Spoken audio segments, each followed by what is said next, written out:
Bakit slow growth pag nagnegosyo ka? Unang-una, wala ka doon, 'di ba? Hindi ka naka-focus. Ano yung focus mo? Trabaho mo, 'di ba? So imagine mo 8 hours na dapat iniisip mo ang negosyo mo, paano siya mag-grow, makapunta ka sa mga opportunity, mas marami kang strategy na ma-implement, niisip mo siya. Hindi mo siya naiisip kasi ang iniisip natin, yung present employment natin, which is tama naman.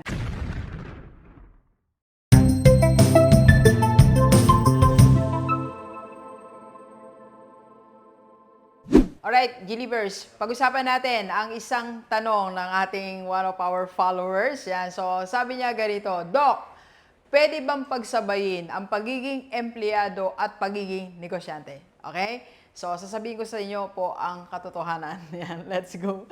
Let's go! Alright, so ganito, share ko lang, no, nung ako po ay principal, nagsimula akong mag-business on the side. So, yun nga po, una nating negosyo, nag-junk shop tayo, t-shirt printing, and madami pa, iba-iba, no? So, iba-iba yung mga sinimulan natin mga negosyo. Ang tanong, nagtagumpay ba? Okay? Ito po, sabihin ko po sa inyo lahat, no? With all honesty, yan. So, lahat ng sinimulan natin na isinabay ko nung empleyado ako, hindi po nagtagumpay. Okay? Lahat ng mga small businesses, nag-food din po tayo, nag-food cart din po ako, hindi po nagtagumpay. Okay, pero meron po tayong solution. Okay? Hindi ko po kayo dinidiscourage na huwag kayong magnegosyo. Meron lang tayong tamang solusyon na hindi ko ginawa. Okay? Alright, so eto po, tingnan natin. Ito yung mga risk advantage. Pwede naman. Ang sagot ni Doc, pwede naman tayong magkaroon ng negosyo habang tayo ay empleyado. Okay? Pwede po yan. Yan po talaga ang advice natin para makapagsimula na tayo unti-unti. Alright? Pero ang disadvantage po niyan, pag nag-start ka ng traditional business o pag hindi natin sinunod itong babanggitin ko solution, etong mangyayari. Okay? So, slow ang growth. Slow growth. Bakit slow growth pag nagnegosyo ka? Unang-una, wala ka doon, 'di ba? Hindi ka naka-focus. Ano yung focus mo? Trabaho mo, 'di ba? So imagine mo 8 hours na dapat iniisip mo ang negosyo mo, paano siya mag-grow, makapunta ka sa mga opportunity, mas marami kang strategy na ma-implement, niisip mo siya. Hindi mo siya naiisip kasi ang iniisip natin, yung present employment natin, which is tama naman. Kasi unfair sa kumpanya mo na ikaw nagtatrabaho, pinapasweldo ka, tapos ang iniisip mo, negosyo mo. Mali yun. Okay? So, kaya slow po ang growth niya kasi konti lang ang time natin. Una-una, hindi tayo nakafocus. Second, hindi natin ma-implement talaga kung anong gusto natin. Ito, may mga tauhan ako, iba pa din po, ikaw yung nandoon, actual, na gumaganap. Lalo sa mga nagsisimula pa lang, iba ang actual na ikaw gumaganap sa negosyo mo kaysa sa iniuutos mo lang.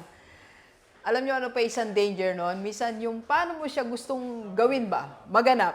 Hindi siya ganun nagaganap.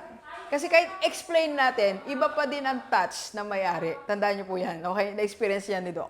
Okay? Then, of course, so, it's expensive. Kasi pag wala ka pa doon, ang operation, it's not efficient. Hindi po siya efficient. So, ibig sabihin, may mga nasasayang na resources. May nasasayang na time, may nasasayang na resources, may nasasayang kang pera. Madami pong nasasayang pag wala ka doon sa negosyo mo.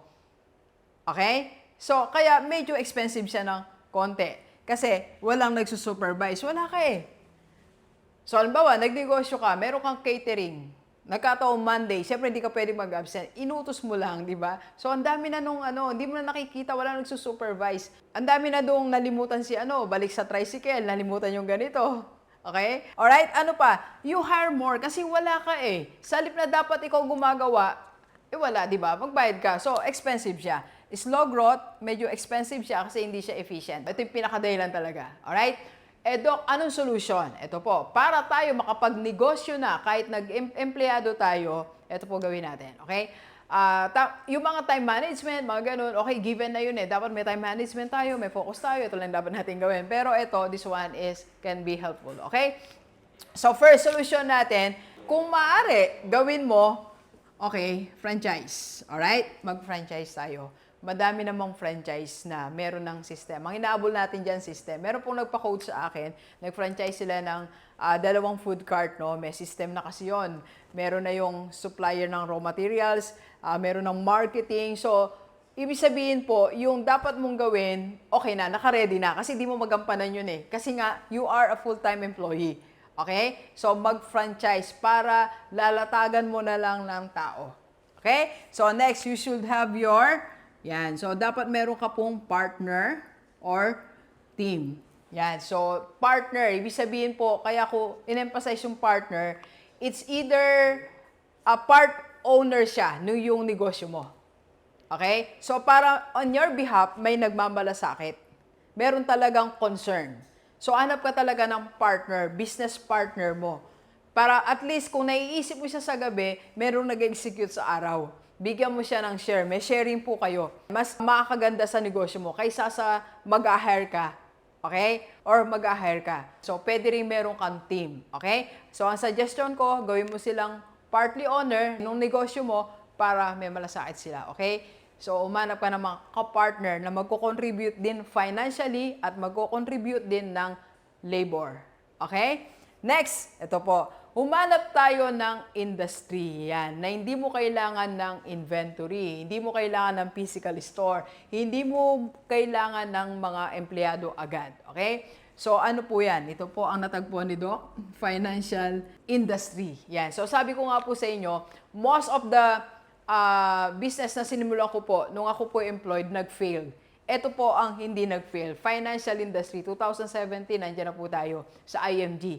Kasi po ito, walang inventory, wala akong binibilang. So, I can do anywhere. Pwede siyang gabi. Kasi ang client natin dito, mga OFW. So, it will work, okay? It works on me. It works on my different leaders and members. And I'm sure it will work for you, okay? Alright, so G-Leavers yan. So, sana nakatulong po ang ating vlog. Pwedeng pagsabayin. And if you want to try, Doc, itry ko nga, financial industry. Yan, so under IMG Rockstar Community, yan. Message mo ako, ngayon na, yan. Usap tayo. Let's go, let's go, let's go. Thank you for watching. We are inviting you to attend our free webinar on how to save and invest the right way and how to avail sa Kaiser. PM na sa personal FB ko po.